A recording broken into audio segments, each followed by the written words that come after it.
Global ITI के YouTube channel में आप सभी का एक बार फिर से स्वागत है। आज जो है हम ऑक्टाव कैलकुलेशन, जैसा कि आप लोग जानते हैं, हम लोग फर्स्ट ईयर के लिए जो है क्वेश्चन सॉल्व कर रहे थे और फर्स्ट ईयर सभी ट्रेड के लिए मैंने पहले भी बताया था। फर्स्ट ईयर की जो इंजीनियरिंग आपकी ट्रेडें होती हैं उनके लिए फर्स्ट ईयर में ये वाले सब्जेक्ट जो है सबके लिए कॉमन होता है। ठीक है, तो ये जो आपको मैं क्वेश्चन करा रहा हूँ इसका PDF आपको कहाँ मिलेगा, तो आपको उसके लिए विजिट करना होगा इस वेबसाइट पे www.globaliti.org। ठीक है, इस वेबसाइट को आप ओपन करेंगे। इस वेबसाइट को ओपन करने पे जो है आपकी स्क्रीन में इस टाइप से फ़ोन में दिखाई देगा। यहाँ पे कॉर्नर में 3 लाइनें दिखाई देंगी, इस पर आप क्लिक कर लेना। जब इस लाइनों पे आप क्लिक करोगे तो आपको कोर्स लिखा हुआ नजर आएगा। ठीक है, इस कोर्स के अंतर्गत जो है आपको फिटर थ्योरी, इलेक्ट्रीशियन थ्योरी, इस तरह से कई सारे ऑप्शन मिलेंगे, इंजीनियरिंग ड्राइंग, और आपको क्या सेलेक्ट करना है, वर्कशॉप कैलकुलेशन। ठीक है, वर्कशॉप कैलकुलेशन पे जैसे ही आप क्लिक करेंगे उसके बाद वहाँ पे आपको 2-3 ऑप्शन दिखाई देगा, electrician second year, fitter second year, वहीं पे लिखा होगा फर्स्ट ईयर वर्कशॉप कैलकुलेशन। तो आप फर्स्ट ईयर वर्कशॉप कैलकुलेशन पे क्लिक करना, आपको आज की जो PDF है प्लस इसके पहले के जो PDF है सब वहीं पर मिल जाएगा, बिल्कुल आसानी से वहाँ पर डाउनलोड कर पाएंगे। ठीक है, और क्वेश्चन स्टार्ट करने से पहले मैं थोड़ा सा बताना चाहूँगा, आप लोग भी जैसा कि जानते होंगे आपका ITI के एग्जाम, जो आपके एग्जाम चल रहे हैं उसमें भी आपने देखा होगा जो थ्योरी का होता है, थ्योरी का आपका मेन रोल होता है। जो आपकी थ्योरी है वही आपकी ज़्यादा उससे क्वेश्चन आते, कहने का मतलब चाहे आपकी सरकारी नौकरी हो। आपने गवर्नमेंट जॉब में भी देखा होगा 75 से 80% तक जो क्वेश्चन होते हैं आपको किससे आते हैं, ट्रेड थ्योरी से आते हैं। चाहे आपका ITI एग्जाम हो, चाहे सरकारी नौकरी की बात हो, गवर्नमेंट जॉब की बात हो, उनमें भी जो हमारा मेन क्या होता है, ट्रेड थ्योरी होता है। तो ट्रेड थ्योरी अगर आपने पहले से पढ़ रखा है तो अच्छी बात है, लेकिन अगर अभी भी आपने नहीं पढ़ा है और आप बिल्कुल बेसिक से और पूरा कंप्लीट अच्छे से तैयारी करना चाहते हैं तो उसके लिए आप प्ले स्टोर से ग्लोबल ITI ऐप को डाउनलोड कीजिए। वहाँ पे बिल्कुल बेसिक से पूरा complete first year second year जो भी आपके फिटर की बुक है या इलेक्ट्रीशियन की बुक है, पूरा बेसिक से पूरी बुक को टॉपिक वाइज पढ़ाया गया है, तो आप वहाँ से पढ़ करके अपने कॉन्सेप्ट को बिल्कुल क्लियर कर सकते हैं। ठीक है, चलिए हम आज के अपने क्वेश्चन को स्टार्ट करेंगे। 0.456 दशमलव भिन्न को प्रतिशत में बदलिए। इसके पहले अगर आपको ध्यान होगा तो हमने एक क्वेश्चन करा था, 52% दिया हुआ था और इसको बोला गया था क्या करने के लिए, दशमलव भिन्न में बदलना, इसे नॉर्मल भिन्न में बदलना था, जबकि यहाँ पे दशमलव भिन्न को प्रतिशत में बदलना है। और इसके पहले जो हमने क्वेश्चन किया था उसमें 52% दिया हुआ था, इसे नॉर्मल भिन्न में बदलना था। तो हमने क्या किया था, परसेंटेज को हटाने के लिए 52/100। ठीक है, अगर प्रतिशत लिखा हुआ है तो अगर हम 100 से भाग देंगे तो प्रतिशत जो है आपका वो हट जाता है। ये हमने किया था। ठीक है, और यहाँ पे जस्ट उस क्वेश्चन का उल्टा कह रहा है, यहाँ पे कह रहा है 0.456 दशमलव भिन्न को प्रतिशत में बदलिए। ठीक है, तो इसमें हम क्या करेंगे, ये तो पीछे की बात हो गई, 0.456 इसको बदलना है किसमें, प्रतिशत में। तो अब प्रतिशत में बदलने के लिए हम क्या करेंगे, इसमें 100 का गुणा कर देंगे तो प्रतिशत में बदल जाएगा। जब प्रतिशत को नॉर्मल में बदलना था तो 100 से भाग किया था हमने, और जब उसी संख्या को प्रतिशत में बदलना हो तो 100 से गुणा कर देते हैं, वो प्रतिशत में बदल जाता है। अब हमने 100 से गुणा कर दिया, अब यह संख्या किस में बदल गई, प्रतिशत में बदल गई। तो अब इसको आगे सॉल्व कर लेते हैं। आपको मैंने पहले भी बताया था कि एक के बाद जितना जीरो होता है इनका मल्टीप्लाई करना बहुत आसान होता है। एक के बाद जितना जीरो है दशमलव उतनी अंक दाहिनी ओर खिसक जाएगा, और यही भाग देते आप तो एक के बाद जितना जीरो होता दशमलव उतना ही बाई ओर खिसक जाता। दोनों कॉन्सेप्ट को ध्यान रखना है। गुणा करते समय एक के बाद जितने जीरो होते हैं उतनी अंक दशमलव किधर खिसकता है, दाहिने साइड। और अगर वही अगर आप भाग कर रहे हैं तो भाग करते समय उतने ही अंक दशमलव खिसकेगा, लेकिन किधर, बाएं साइड खिसकेगा, उल्टा हो जाता है। तो यहाँ पे मल्टीप्लाई है तो फिर दशमलव दाहिने साइड खिसकेगा, कितने, 1 2 जीरो है तो 2 अंक दाहिने साइड चला जाएगा। तो यहाँ पे क्या हो जाएगा, 45.6%। ऑप्शन देख लीजिए, ऑप्शन आपका ए सही होगा। ठीक है, नेक्स्ट क्वेश्चन पे चलेंगे।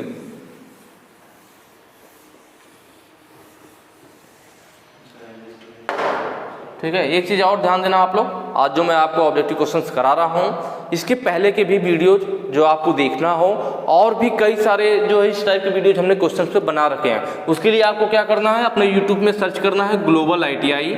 क्या सर्च करना है, ग्लोबल ITI। और यूट्यूब में जाएंगे तो 3 ऑप्शन ऊपर दिखाई देता होगा आपको, होम लिखा होता है, वीडियोज लिखा होता है, और प्ले लिस्ट लिखी होती है। क्या लिखा हुआ होता है, प्ले लिस्ट। तो आपको होम वीडियोज को छोड़ करके जो तीसरा सेक्शन है प्ले लिस्ट, इस पर क्लिक करना है। इस पर क्लिक करेंगे तो आपको कई सारी प्लेलिस्ट दिखाई देगी, उसमें जो है ITI first year workshop calculation के नाम से प्लेलिस्ट बनी होगी, उस पर क्लिक करना। उसमें जो है आपको कई सारे ऑब्जेक्टिव क्वेश्चन के वीडियो मिल जाएगा, आप उसे सॉल्व कर लीजिएगा, आपके लिए हेल्पफुल होगा। ठीक है, तो ये क्वेश्चन कह रहा है, देखिए x स्क्वायर प्लस 6 का स्क्वायर इज इक्वल टू 10 का स्क्वायर दे रखा है। ये लिख क्या रखा है, ये क्वेश्चन हमें लिखा हुआ है x square plus 6 square is equal to 10 square. इसको हमें सॉल्व करना है, किसका वैल्यू निकालना है, x का मान निकालना है। चलिए सॉल्व करते हैं। x स्क्वायर प्लस 6 का करेंगे तो 36 हो जाएगा और 10 का स्क्वायर 100 हो जाएगा। ठीक है, आसान है। फिर x square is equal to क्या होगा, 100, इधर प्लस है। जब हम किसी भी संख्या को बराबर के इस पार से उस पार भेजते हैं तो उसका जो चिन्ह होता है वो बदल जाता है। अगर माइनस होगा तो प्लस हो जाएगा और अगर प्लस है तो माइनस हो जाएगा। तो इधर प्लस था, जब इसे हम उस साइड ले जाएंगे तो क्या हो जाएगा, माइनस हो जाएगा। ठीक है, X square is equal to, आप 100 में से 36 घटा लेंगे तो 36 4 40 और 60 64 बचेगा आपका। ठीक है, तो एक्स इज इक्वल टू क्या हो जाएगा, या कह लीजिए एक्स स्क्वायर इक्वल टू हम लिख सकते हैं 8 का स्क्वायर, 8 8 64। ठीक है, स्क्वायर स्क्वायर खत्म हो जाएगा, एक्स बराबर क्या बचेगा आपके पास, 8 बचेगा। तो इस तरह से हमारी एक्स की वैल्यू कितनी आ जाएगी, 8 आ गई। ऑप्शन 3 आपका सही हो जाएगा। नेक्स्ट क्वेश्चन पे चलते हैं। अगला कह रहा है दशमलव संख्या इतना का वर्गमूल क्या है। मैंने आपको कल वर्गमूल निकालना बताया भी था कि दशमलव के पहले की जो संख्या होती है उसका जो हम पेयर बनाते हैं वो दाएं से बाएं को बनाते हैं, और दशमलव के बाद की जो संख्याएं होती है उनका पेयर बाएं से दाएं बनाया जाता है। चीज़ें मैंने कल लिखा भी था, इस चीज़ को नोट कर लीजिएगा, तभी आप क्वेश्चन को सही कर पाओगे। कितना दे रखा है, 550.37। इसका हमें वर्गमूल निकालना है, भाग विधि से निकालेंगे तभी ये सही से सॉल्व होगा। चलिए सॉल्व करते हैं इसको। आपको मालूम है भाग विधि से वर्गमूल निकालते समय हम जो भी संख्या लेते हैं उसका स्क्वायर में गुणा करते हैं। कहने का मतलब है अगर 1 ले रहे हैं तो 1 में 1 का गुणा करेंगे, 2 लेंगे तो 2 में 2 का गुणा करना पड़ेगा, 3 लेंगे तो 3 में 3 का गुणा करना पड़ेगा। मतलब जो भी लेंगे सेम उसी का उसमें गुणा करना पड़ता है। ठीक है, तो चलिए यहाँ पे हम स्टार्ट करेंगे। पहले पेयर बना लेते हैं। दशमलव के पहले की जो संख्या है इसकी दाहिने से बाएं पेयर बनाएंगे। जैसे ये पेयर बन गया, अब ये क्या हो गया, 5 अकेले है तो इसके आगे 0 लिख करके पेयर बना लीजिए। तो 0 से तो कोई फर्क पड़ेगा नहीं आगे लगाने से, या फिर नहीं भी लिखेंगे तब भी चलेगा, इसका कोई मतलब नहीं। अब दशमलव की बाद की जो संख्या है इसका बाएं से दाएं पेयर बनाते हैं, मतलब इधर से बनाते हुए चलेंगे। पहले का पेयर बन गया, आगे संख्या ही नहीं है, कोई बात नहीं। अब सॉल्व करेंगे। पहले कितना है, एक ही अकेले है ना, 5 है, तो हमें ऐसा पहाड़ा पढ़ना होगा जिसमें क्या हो कि जो हमारा वैल्यू है वो 5 से अधिक ना हो। 5 आ जाए चलेगा, 5 से कम हो चलेगा, लेकिन 5 से अधिक नहीं होना चाहिए। जैसे 2 का पहाड़ा लेंगे तो 2 दूना 4 होगा। अगर हम 3 का पढ़ना चाहें तो 3 त्रिक 9, मैंने बताया था ना स्क्वायर में पढ़ते हैं, 3 त्रिक 9 ज़्यादा हो जाएगा, तो हम 3 नहीं ले सकते, 3 नहीं ले सकते, 2 बार जाएगा। ठीक है, 2 दूना 4, कितनी बार गया है, 2 बार यहाँ लिख लेंगे। तो 2 दूना 4 हो गया यहाँ पे, और इन दोनों को फिर आपस में जोड़ लिया जाता है। 2 2 4 हो गया आपका, इन्हें आपस में क्या करते हैं, जोड़ लेते हैं। यहाँ पे क्या बचा, 5 में से 4 गया 1। ठीक है, अब आगे जो पेयर है भाई 50 है, पेयर में ना तो साथ ही में आएगा, एक अंक नहीं आएगा, दोनों पेयर में तो साथ में नीचे आएगा और 50 आ जाएगा। हमारे पास कितना हो गया, 150 हो गया। अब यहाँ पे जो भी हम मल्टीप्लाई करेंगे, आपको मालूम है अगर 1 करना है तो 1 का गुणा करेंगे, 2 अगर यहाँ पे लिखना चाह रहे हैं तो 2 का करेंगे। तो देखिए 2 लिखते क्या, 2 दूना 4 और 2 चौको 8, 84 हुआ, जबकि यहाँ 150 है। 3 बार ले जाएंगे, 3 त्रिके 9 और 3 चौको 12, 129 हुआ। यहाँ पे 50 है, 4 बार ले जाके देख लीजिए, 4 है, अगर 4 बार ले जाते हैं तो 44 हो जाएगा। 4 चौको 16, 1 4 चौको 16, 17, 176, ज़्यादा हो जा रहा है, मतलब 3 बार जाएगा। कितनी बार जाएगा, यह हमारा जाएगा 3 बार। यहाँ पे लिख लेंगे 3 बार। कितना हो रहा है, 3 त्रिके 9 और 3 चौके 12, इन दोनों को आपस में जोड़ दिया जाएगा। 3 3 6 और यहाँ पे 4। ठीक है, अब आगे देखते हैं।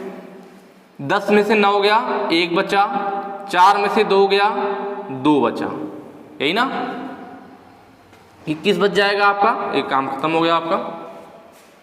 अब देखते हैं कितनी बार गया था, 3 बार, 23 हो गया। अब इसके आगे दशमलव है तो इस वाली संख्या को हमें नीचे लाने के लिए क्या करना पड़ेगा, यहाँ दशमलव लगाएंगे, तब जाके यह दशमलव के बाद वाली संख्या यहाँ नीचे आ जाएगी। पेयर में है तो पेयर में नीचे आएगी। 2137। अब हमें इतनी बार पढ़ना है कि भाई इसके बराबर आ जाए या इससे कम रहे, ज़्यादा नहीं होना चाहिए। कितनी बार जाएगा एक अंदाजा लगाइए। ये लगभग आपकी वैल्यू अगर 1 लेते हैं या 2 लेते हैं तो ये 460, 462, 463 के अराउंड रहेगी। तो अगर हम पढ़ना चाहें तो 4 चौक को 1600, 4 पच्चे 20 या 4 पच्चे 20 मतलब 2000 के करीब हो जाएगा। और ये 60 एक्स्ट्रा है तो 6 पाँचे 300, 2300 हो जा रहा है। 5 बार जाने में थोड़ा ज़्यादा जा रहा है तो इसका मतलब 4 बार जाएगा। एक अंदाजा आप लगा सकते हैं 4 बार। यहाँ पे 5 बार आप करके देख लीजिए, 46 था ना। अगर 5 बार ले जाते हैं तो 5 का गुणा करना पड़ता, 5 पच्चे 25, 2 आ गया, 5 31, 2 32, 3 आ गया, 5 चौको 20, 23, 2325 हो जाता। जबकि यहाँ 2137 ही है तो इसका मतलब 5 बार नहीं ले जा सकते, 4 बार ही हमें करना पड़ेगा। 4 चौको 16, 1 बचा, 4 छंग 24, 1 25, 2 बचा, 4 चौको 16, 2 18, 1856। कितनी बार गया? 4 बार। इसके आगे भी ले जा सकते हैं पर हम सॉल्व नहीं करेंगे क्योंकि हमें ऑप्शन मिल गया है। ऑप्शन देखिए, ऑप्शन जो 4 है आपका 23.46, यही दिख रहा है ना, तो ऑप्शन 4 सही हो जाएगा। आप 2 ही अंक पे रुक जाते हैं। ऑप्शन में जब मिल जाए तो उसके आगे सॉल्व करने, क्योंकि ये 22 था, 21 था, ये भी 22 था, 23 जब आ गया था तभी हमें रोक देना चाहिए था। उसके आगे करने का कोई मतलब नहीं क्योंकि आपको ऑप्शन मिल गया। अगर ऑप्शन करेक्ट नहीं मिलता तब हम आगे सॉल्व करते हैं। ठीक है, नेक्स्ट क्वेश्चन पे चलेंगे। आपको भाग विधि से वर्गमूल निकालने आना चाहिए, तभी आप क्वेश्चन को सही तरीके से बिल्कुल सॉल्व कर पाओगे।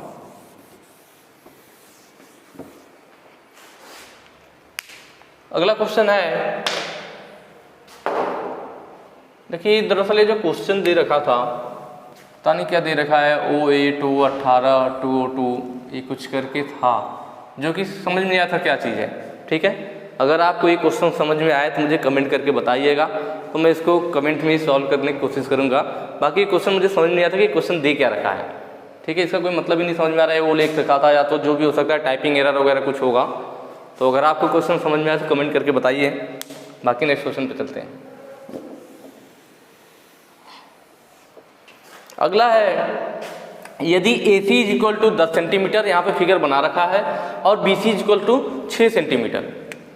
यहाँ मैं थोड़ा डार्क कर देता हूँ, अच्छे से दिखाई दे। A है, B है, C है। AC = 10 centimetre, BC = 6 centimetre. ठीक है, पूछा क्या है? AB पूछ रखा है। AB का मान हमसे पूछ रखा है। ये सॉल्व करना है, बहुत ही आसान है। आज एक बार आप ध्यान से देख लीजिए, इस टाइप का कोई भी क्वेश्चन होगा आप बिल्कुल आसानी से सॉल्व करोगे। बस आपको ध्यान क्या रखना है, अगर आपने पढ़ा होगा हाई स्कूल में तो आपको पढ़ाया गया था पाइथागोरस प्रमेय। एक प्रमेय थी, पाइथागोरस थ्योरम बोलते थे या पाइथागोरस प्रमेय बोलते थे। क्या थी वो? उसमें बताया था कि यदि कोई समकोण त्रिभुज है, यह त्रिभुज आपको समकोण दिख रहा है ना 90 डिग्री, यदि कोई समकोण त्रिभुज है तो समकोण त्रिभुज में कब यह काम करता है? जब समकोण त्रिभुज होता है। समकोण त्रिभुज में कर्ण स्क्वायर = आधार स्क्वायर प्लस लंब स्क्वायर। ये पाइथागोरस थ्योरम था। पाइथागोरस ने बताया था कि अगर कोई समकोण त्रिभुज है तो ऐसा होता है, जो कर्ण का स्क्वायर होता है वो बराबर किसके होता है? आधार स्क्वायर के प्लस लंब स्क्वायर के। इस त्रिभुज में देखा जाए तो यह आपका आधार है, यह आपका लंब है और यह आपका क्या है? कर्ण है। तो चलिए सॉल्व करते हैं। कर्ण बराबर कितना है? 10 सेंटीमीटर दे रखा है, तो 10 का स्क्वायर = आधार हमें निकालना है, तो आधार स्क्वायर ही लिख लेते हैं, या फिर आधार का जो मान है उसको लिख लेते हैं। आधार क्या है? आधार मतलब AB, तो AB लिख लेते हैं, AB का स्क्वायर प्लस लंब कितना है? तो लंब दे रखा है हमें 6 सेंटीमीटर, तो ये हो जाएगा 6 का स्क्वायर। सॉल्व करते हैं, 10 10 में 100 हो जाएगा, = AB² प्लस 6 का स्क्वायर करेंगे तो 36 हो जाएगा। अब AB² = क्या हो जाएगा? अब AB² बराबर मैंने 36 को इधर भेजा, तो मैंने आपको बताया था 100। जब भी कोई संख्या बराबर के इस पार या उस पार जाती है तो उसका जो चिन्ह होता है वो बदल जाता है। तो यहाँ प्लस था, जब इसको इस साइड भेजेंगे तो क्या होगा? माइनस हो जाएगा। ठीक है, तो AB² = क्या आ गया आपके पास? यहाँ पे जाएगा 36 4 40 64 आ गया।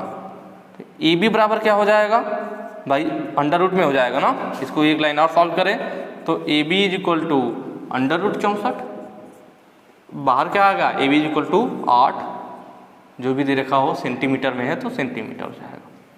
तो यहाँ पे देख लेते हैं, जो ऑप्शन है आपका ऑप्शन पहला ही सही है, 8 सेंटीमीटर। तो इस तरह से इस पाइथागोरस थ्योरम की मदद से आप बिल्कुल आसानी से, कभी कभी क्या होगा कि आपको कर्ण नहीं देगा, आधार और लंब दे देगा, कर्ण का मान पूछ लेगा, ठीक है, या जो भी चीज़ें इसमें चेंज करेगा, तो आप इस फार्मूले की मदद से बिल्कुल आसानी से सॉल्व कर लोगे। नेक्स्ट क्वेश्चन पे बढ़ते हैं।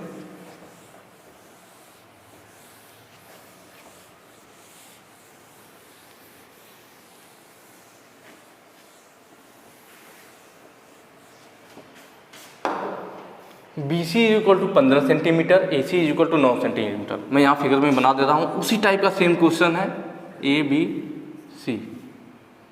BC बराबर क्या दे रखा है 15 सेंटीमीटर, BC यह दे रखा है हमें 15 सेंटीमीटर, AC कितना दे रखा है, AC दे रखा है 9 सेंटीमीटर, ठीक है। अब पूछा क्या है, AB का मान पूछ रखा है,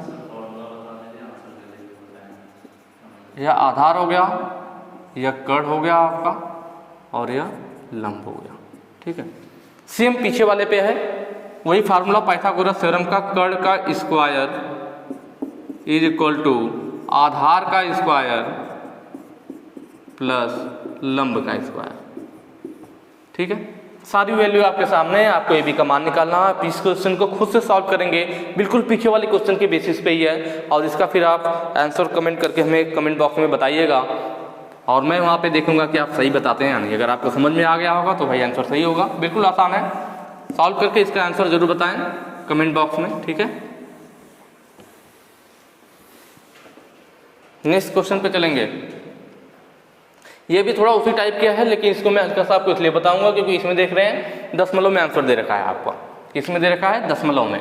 तो ये कैसे सॉल्व होगा, AB is equal to A है या B है या C है। AB बराबर दे रखा है 7 सेंटीमीटर और BC इज इक्वल टू दे रखा है 5 सेंटीमीटर, और हमें निकालना है AC का मान, मतलब कर्ण का मान निकालना है। यह क्या आपका कर्ण है, यह आधार है, और यह क्या आपके पास लंब है, ठीक है। सेम उसी पे करेंगे फार्मूला हमारा पाइथागोरस वाला, कर्ण का whole square is equal to आधार का होल स्क्वायर प्लस लंब का होल स्क्वायर। कर्ण हमें निकालना है, कर्ण मतलब AC को हमें निकालना है। AC स्क्वायर बराबर क्या हो जाएगा आधार स्क्वायर, आधार कितना 7 दे रखा है, 7 का स्क्वायर प्लस लंब कितना है 5 दे रखा है, 5 का स्क्वायर। AC का स्क्वायर बराबर क्या हो जाएगा आपका 7 से 49 प्लस 5 बचे 25, दोनों को जोड़ दिया जाएगा, कितना हो जाएगा 9 5 14 को 4, 1 आया हासिल, 4 2 6 1 7 74। तो AC इज इक्वल टू कितना होगा, AC इज इक्वल टू √74, मतलब हमें 74 का वर्गमूल निकालना है, ठीक है। नॉर्मल तो बड़ी आसानी से कर ले रहे थे। और एक चीज़ और यहाँ देखने लायक है कि जो हमें आंसर दे रखा है बिल्कुल करीब में दे रखा है, मतलब 8.2, 8.6, 8.4। इसका मतलब हमें आंसर बहुत ही एग्जैक्ट निकालना पड़ेगा, तभी हमें पता चल पाएगा, क्योंकि सभी बिल्कुल पॉइंट में बिल्कुल नज़दीक है।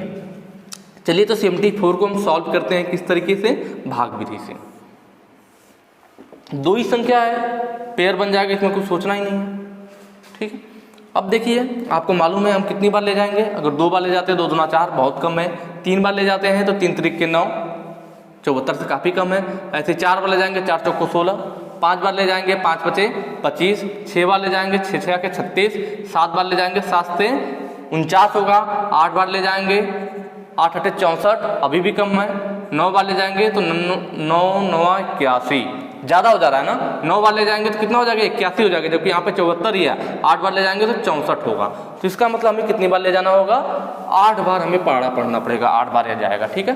तो 8 हो जाएगा, 8 हो जाएगा, कितनी बार ले गए हैं 8 बार ले गए, 8 8 64, यहाँ पे जुड़ जाएगा 8 8, दोनों जोड़ दिया जाएगा 8 8 16 हो जाएगा, ठीक है। यहाँ पे देखो 4 4 का 0, 7 में से 6 गया, 1 बच गया।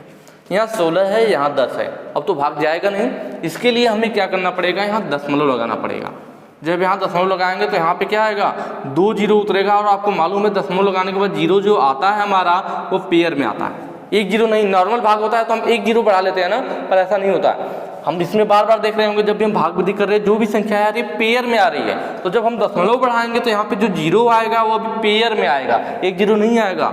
2 जीरो आएगा। ये चीज़ का ध्यान रखना है, जब दशमलव लगाएंगे तो इस चीज़ का ध्यान रखना कि हमें जो जीरो मिलेगा वो पेयर में मिलेगा। ठीक है, अब हम सॉल्व करेंगे। 1000 है 16 है, कितनी बार ले जाएं कि 1000 हो जाए या इससे कम रहे, ज़्यादा नहीं होना चाहिए। तो एक अंदाज़ा लगाते हैं कि यार इसे लगभग मान लेते हैं कितना, एक बार ले जाएंगे तो 161, 2 बार 162, मतलब 150 के करीब मान लें। तो यह कितना होगा, 100 चौक को 400, 5 चौक को 200, कम ही रह जाएगा। एक अंदाजे से लेते हैं, मान लीजिए 5 बार ले जाते हैं, कितना होगा, 5 पचे 25, 2 5 31 2 32, 3 5 3 8, 8 तो 25 हो रहा है। 6 बार ले जाते हैं, 6 6 आगे 36, 3 आ गया 36 3 39, 3 आ गया 6 3 9, 996 हो गया। इसका मतलब 7 बार ले जाएंगे तो ज़्यादा हो जाएगा। 6 बार में 996 बिल्कुल इसके करीब आ रहा है, इसका मतलब हमारा कितना बार जाएगा, 6 बार जाएगा। तो यहाँ पे आ जाएगा 996, कितनी बार गया, 6 बार गया। तो यहाँ देख लीजिए ऑप्शन आपको मिल जाएगा, इसके आगे सॉल्व करने की जरूरत नहीं है। 8.6 सेंटीमीटर, ऑप्शन 2 आपका सही हो जाएगा। नेक्स्ट पे चलते हैं।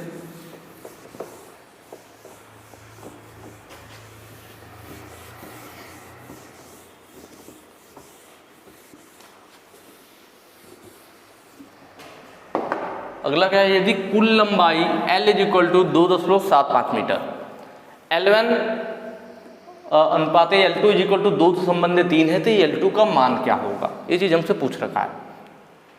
ठीक है, दिया क्या है, कुल लंबाई जो दे रखी है हमें, कुल लंबाई L is equal to 2.75 metre, ये हमें दे रखा है।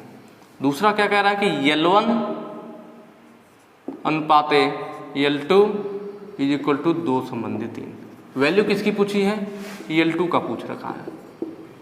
ठीक है, कुल लंबाई हमें पता है, तो इसी को जो कुल लंबाई था इस चीज को 2 लोगों में बांट दिया गया है, L1 और L2 में।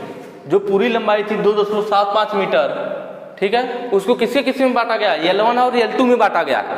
इस पूरी लंबाई को इन 2 लोगों में बांटा गया है। किस अनुपात में बांटा गया है, तो 2 संबंधित 3 के अनुपात में बांटा गया। कितना दिया गया है क्लियर नहीं है, पर 2 संबंधित 3 के अनुपात में दिया गया है। ठीक है, तो इसको एक लिखने का तरीका, अगर आप दोनों लोगों को अलग अलग लिखना चाहो तो आप लिख सकते हो L1 is equal to 2x, L1 के साथ 2 है, L2 के साथ 3 है, तो और L2 is equal to 3x। x इसलिए लगा रहा हूं क्योंकि हमें पता नहीं है कितना है ना, जो x की वैल्यू होगी उससे पता चल जाएगा। तो इस टाइप की जो अनुपात में क्वेश्चन दिए होते हैं, अगर इन्हें आप अलग अलग लिखना चाहो तो हम x मान लेते हैं। x मानने के बाद क्या होगा, अब इन्हें अलग लिख सकते हैं, L1 is equal to 2x, L2 is equal to 3x, क्योंकि L1 L2 का क्या मतलब है, L1 बटे L2 बराबर 2/3, यही तो मतलब है। तो अगर मैं L1 बराबर 2x मान लिया और L2 बराबर 3x, तो 2x बटा 3x, x x कट जाएगा, वही चीज आ जाएगा, मतलब यहां मैं लिख सकता हूं, कोई दिक्कत नहीं है, ये चीज है। अब हमें क्या देखना है, हमें मालूम है कि जो L1 और L2 में जो बांटा गया है, मतलब L1 को 2x दिया गया था, L2 को 3x, यही दोनों मिला के तो ये पूरा है L। मतलब L इज इक्वल टू क्या है, L1, या कह लीजिए जो L1 था प्लस जो L2 था, इन दोनों को अगर मैं जोड़ दूं, तो इन दोनों के जब जोड़ूंगा तो पूरा किसके बराबर होगा, क्योंकि यही पूरा है हमारा L, मतलब L के बराबर। L1 कितना था, 2x था, L2 कितना था, 3x था, और L कितना था, 2.75 मीटर। क्योंकि भाई ये जो 2.75 मीटर था, यही इन्हीं दोनों लोगों को तो दिया गया था, तो जो L1 को मिला है, जो L2 को मिला है, अगर मैं वो जोड़ दूंगा तो जो पूरा था उसके बराबर हो जाएगा। तो वही मैंने किया, L1 का L2 को जोड़ दिया, वो पूरा बराबर L के हो गया। L1 2x, L2 3x बराबर 2.75। जोड़ लीजिए, 3 2 5x इज इक्वल टू 2.75। तो x इज इक्वल टू क्या आ जाएगा, 2.75 बटे 5। यहाँ पे भाग दे लेते हैं। देखिए भाग तो इसमें जाएगा नहीं, 2 है नीचे 5 है, दशमलव लगा देंगे तो क्या होगा यार, 27 हो जाएगा। तो 5 पचे 25, 2 बच गया 25, 5 पचे 25, मतलब 0.55 मीटर आएगा x का मान। किसका वैल्यू आया है, x का वैल्यू आया है 0.55 मीटर। अब हम यहाँ से L1 या L2 जिसका भी निकालना हो, आप मान बिल्कुल आसानी से निकाल सकते हैं। x का मान रख दीजिए, उसका मान पता चल जाएगा। क्वेश्चन में L2 का पूछा था, L2 बराबर क्या है, 3x है, L2 इक्वल टू 3x है, 3 इंटू x की वैल्यू हमने निकाली है 0.55। गुणा कर लीजिए, 3 × 5 = 15, 1 बचा, 3 × 5 = 15, 1 16, 2 अंक पे दशमलव, 2 अंक पे दशमलव, 1.65 मीटर। मतलब 1.65 मीटर किसको दिया गया था? L2 को दिया गया था। तो आंसर जो है तीसरा आपका सही हो जाएगा, 1.65 मीटर। अगर ये L1 की वैल्यू पूछता तो हम यहाँ पे क्या करते, 2 × 0.55 कर देते, या इसका मान यहाँ रख देते, तो L1 का निकल जाता। तो इस तरह से बिल्कुल आसानी से निकाल सकते हैं। नेक्स्ट क्वेश्चन पे चलेंगे।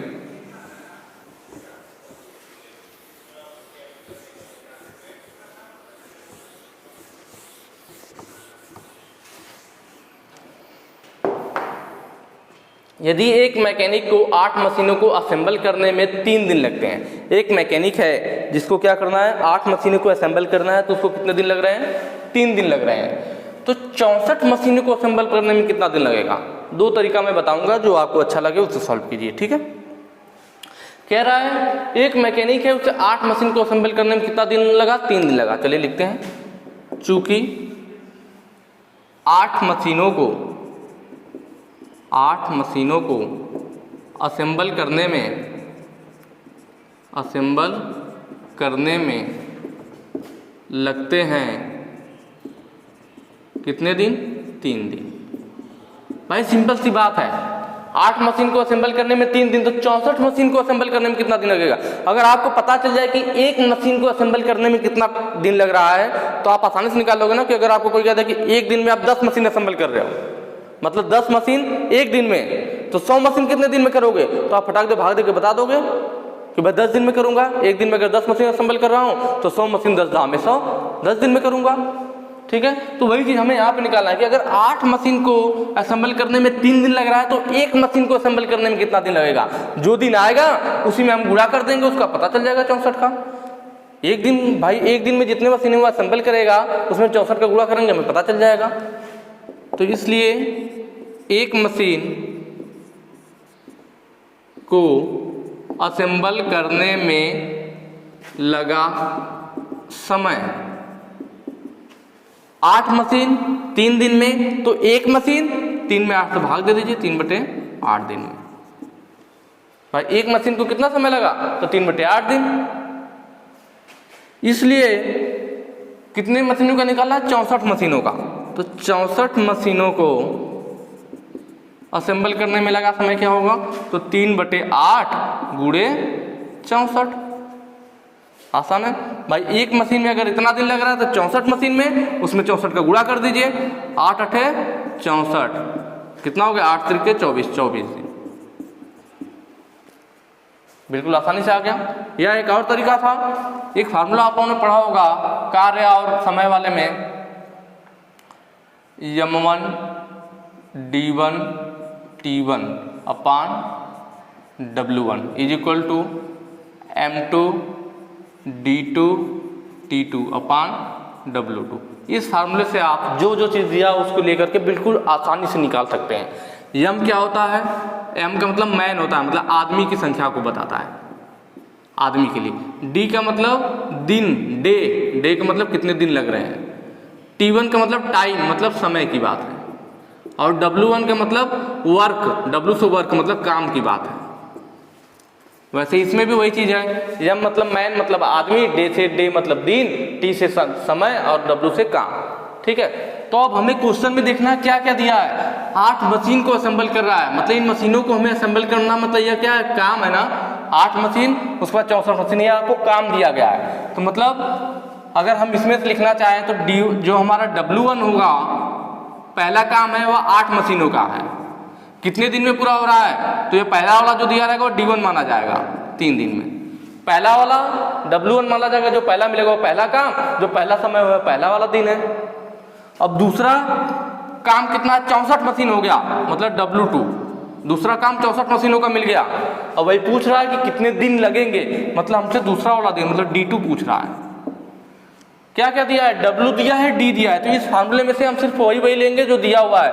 D दिया हुआ है, W दिया हुआ, 2 ही दिया हुआ है, तो इसमें से भी DW लेंगे और इसमें से भी, बाकी को भूल जाएंगे। मतलब D1/W1 = D2/W2। बस इस पे वैल्यू रख दीजिए, आ जाएगा। W1 कितना था? D1 3 दे रखा है, W1 8 दे रखा है, D2 निकालना है हमें कि कितने दिन लगेंगे। W2 64 मशीन थी, दूसरा काम 64 मशीनों का था। ठीक, अब देख लीजिए यहाँ पे इसका इधर गुणा कर दीजिए तो D2 इज इक्वल टू क्या हो जाएगा 3 गुणे 64/8, 8 8 64, 8 3 24, मतलब D2 इज इक्वल टू 24 दिन। दोनों तरीका है, आपको जो भी अच्छा लगे आप उससे बिल्कुल आसानी से सॉल्व कर सकते हैं। ऑप्शन 3 आपका सही होगा। नेक्स्ट क्वेश्चन पे चलेंगे।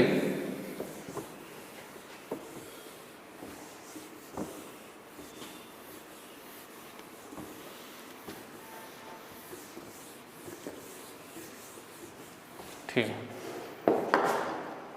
आगे कह रहा है यदि 180 mm व्यास वाला गियर 60 mm व्यास वाले गियर पर जुड़ा हुआ है, मतलब दो गियर है आपके पास, एक मान लीजिए ज़्यादा व्यास वाला गियर है, गियर में क्या होते हैं दांते होते हैं,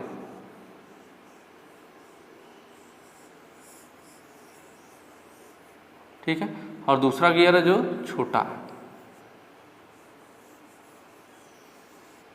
एक गियर ही हो गया, एक गियर ही हो गया, एक बड़ा गियर है और एक छोटा गियर है। तो वही कह रहा है कि 180 mm व्यास वाला गियर है और 60 mm व्यास वाला गियर है। मान लीजिए यह इसका व्यास क्या है, डायमीटर जो है 180 mm है और इसका जो डायमीटर है वह 60 mm है। लिख लेते हैं गियर 1, मतलब एक जो बड़ा वाला गियर है उसको D1 मान लेते हैं बड़े वाले गियर को, और छोटे वाले गियर को D2 मान लेते हैं, तो थोड़ा आसान होगा। तो 80 mm व्यास वाला मतलब जो बड़ा वाला गियर है उसे कैपिटल D मान लिया हमने, ठीक है। D बराबर क्या हो गया 180 mm।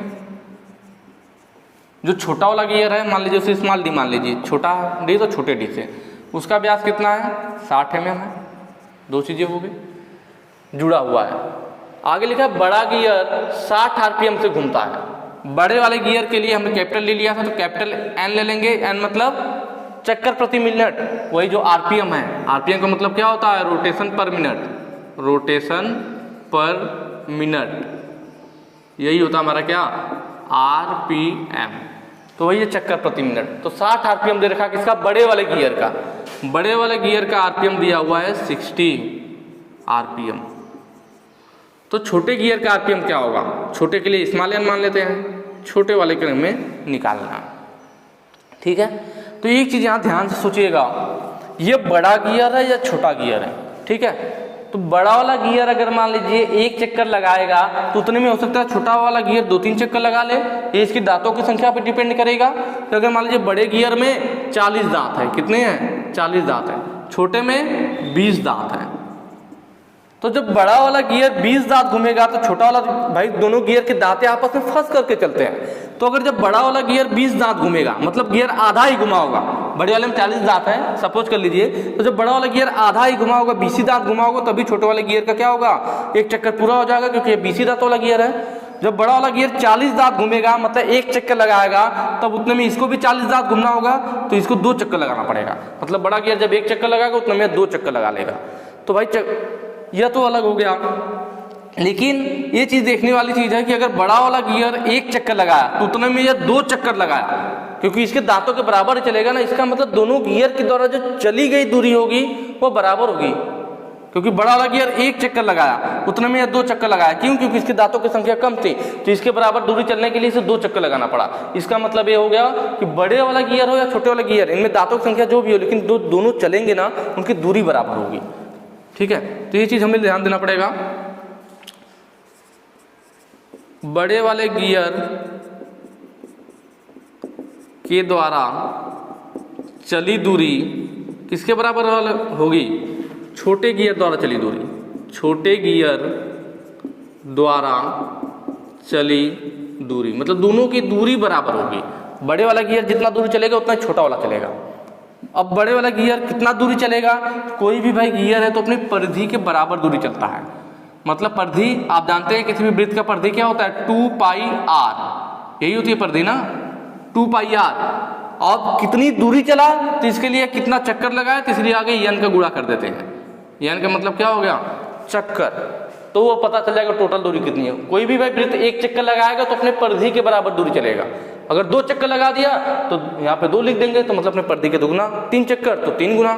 तो इस फार्मूले से निकाल सकते हैं चली गई दूरी, चली गई दूरी 2 पाई RN। चूंकि यहाँ पे d हमें दे रखा है तो इसको d के रूप में बदल लेंगे। कैसे बदलेगा? तो आपको मालूम होगा व्यास बराबर होता है 2 गुणे त्रिज्या। भाई 2 गुणी त्रिज्या बराबर व्यास होती है, हमें r की जगह d लिखना है तो r बराबर क्या हो जाएगा? d/2। ये होगा ना r बराबर d/2। तो यहाँ से क्या दूसरा फार्मूला निकलेगा? 2 पाई r की जगह रखेंगे d/2 n, 2 2 कट जाएगा मतलब पाई dn। मतलब 2 पाई RN कहिए चाहे पाई dn कहिए, दोनों एक ही बात है। इसी फार्मूले पे हम सॉल्व करेंगे। बड़े गियर के द्वारा चली गई दूरी पाई dn, इसमें सब कैपिटल में लेंगे। छोटे गियर द्वारा चली गई दूरी पाई स्मॉल में, छोटे के लिए व्यास स्मॉल और ए बी स्मॉल, तो पाई dn। ठीक है, pi is equal to capital D का मान 180 mm, sorry pi into 180 into बड़े वाले का चक्कर कितना है? 60 RPM है, n का मान 60 है, यह पाई हो जाएगा इंटू छोटे वाले d का मान 60 mm दे रखा है व्यास, तो 60 इंटू स्मॉल n, हमें वही निकालना है कि छोटे वाले की चक्कर कितना होगा, RPM कितना होगा। पाई पाई से कैंसिल हो जाएगा, यह जो 60 है 60 से कट जाएगा, n बराबर क्या बचेगा? 180 RPM। मतलब छोटे वाले गियर की जो RPM होगी वह 180 होगी। ठीक है, तो ऑप्शन नंबर 4 हमारा सही हो जाएगा। ठीक है, बाकी आगे के जो क्वेश्चंस हैं हम लोग वो नेक्स्ट वीडियो में करेंगे। अगर वीडियो जो आपको अच्छी लगी हो तो ज़्यादा से ज़्यादा शेयर कीजिएगा। चलिए नेक्स्ट वीडियो में मिलते हैं फिर। Thank you.